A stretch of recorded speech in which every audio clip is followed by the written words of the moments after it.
is Samiya Santoji.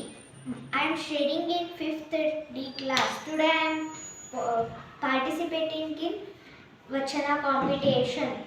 ಗೆಲ್ಲಬೇಡ ಕೊಲ್ಲಬೇಡ, ಹುಸಿಯ ನುಡಿಯಲು ಬೇಡ, ಮುನಿಯಬೇಡ, ಅನ್ಯರಿಗೆ ಅಸಹ್ಯ ಪಡಬೇಡ, ತನ್ನ ಬಣ್ಣಿಸಬೇಡ, ಇದಿರು ಹಳಿಯಲು ಬೇಡ. ಇದೇ ಅಂತರಂಗ ಶುದ್ಧಿ, ಇದೇ ಬಹಿರಂಗ ಶುದ್ಧಿ, ಇದೇ ನಮ್ಮ ಕೂಡಲ ಸಂಗಮ ದೇವನನಿಸುವ ಪರಿ. ತಂದೆ ನೀನು, ತಾಯಿ ನೀನು, ಬಂಧು ನೀನು, ಬಳಗ ನೀನು, ನೀನಲ್ಲದೆ ಮತ್ಯಾರು ಇಲ್ಲವಯ್ಯ ಕೂಡಲ ಸಂಗಮ ದೇವ.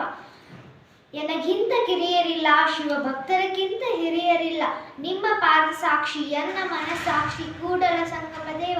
ಮಾಡಿ ಮಾಡಿ ಕೆಟ್ಟರು ಮನವಿಲ್ಲದೆ, ನೀಡಿ ನೀಡಿ ಕೆಟ್ಟರು ನಿಜವಿಲ್ಲದೆ, ಮಾಡುವ ನೀಡುವ ನಿಜಗುಣ ಉಳ್ಳಡೆ ಕೂಡಿಕೊಂಬ ನಮ್ಮ ಕೂಡಲ ಸಂಗಮ ದೇವ. ಆಗ ಬಾ ಈಗ ಬಾ ಹೋಗಿ ಬಾ ಎನ್ನದಲೇ, ಆಗಲೇ ಕರೆದು ಕೊಡುವವನ ಧರ್ಮ. ಹಸಿದರೆ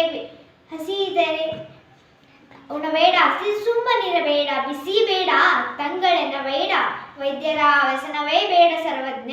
ಲೋಕದ ಡೊಂಕನ್ನು ನೀವೇಕೆ ತಿದ್ದುವಿರಿ, ನಿಮ್ಮ ನಿಮ್ಮ ತನವ ಸಂತೈಸಿಕೊಳ್ಳಿ, ನಿಮ್ಮ ನಿಮ್ಮ ಮನವ ಸಂತೈಸಿಕೊಳ್ಳಿ. ನೆರೆಮನೆಯ ದುಃಖಕ್ಕೆ ಅಳುವವರ ಮೆಚ್ಚ ಕೂಡಲ ಸಂಗಮ ದೇವ. ನಾಳೆ ಬರುವುದು ನಮ್ಗಿಂದೇ ಬರಲಿ, ಇಂದು ಬರುವುದು ನಮ್ಗೀಗಲೇ ಬರಲಿ, ಆಗೀಗ ಎನ್ನದಿರಿ ಚನ್ನಮಲ್ಲಿಕಾರ್ಜುನ. ನೀರ ಕಂಡಲ್ಲಿ ಮುಳುಗುವರಯ್ಯ, ಮರವ ಕಂಡಲ್ಲಿ ಸುತ್ತುವರಯ್ಯ, ಬತ್ತುವ ಜಲವ ಒಣಗುವ ಮರವ ಮೆಚ್ಚಿದವರು ನಿಮ್ಮ ನೆತ್ತ ಬಲ್ಲರು ಕೂಡಲ ಸಂಗಮ ದೇವ. ಕೊಟ್ಟಿದ್ದು ತನಗೆ, ಬಚ್ಚಿಟ್ಟಿದ್ದು ಪರರಿಗೆ, ಕೊಟ್ಟಿದ್ದು ಕೆಟ್ಟಿದ್ದೆನ್ನ ಬೇಡ, ಮುಂದಕ್ಕೆ ಕಟ್ಟುವುದು ಬುದ್ಧಿ ಸರ್ವಜ್ಞ. ವಿದ್ಯೆ ಕೊಡದ ತಂದೆ, ಬುದ್ಧಿ ಹೇಳದ ಗುರು, ಬಿದ್ದರೂ ಎದ್ದು ನೋಡದ ತಾಯಿ, ಶುದ್ಧ ವೈರಿಗಳು ನೋಡ ಸರ್ವಜ್ಞ. ಥ್ಯಾಂಕ್ಸ್.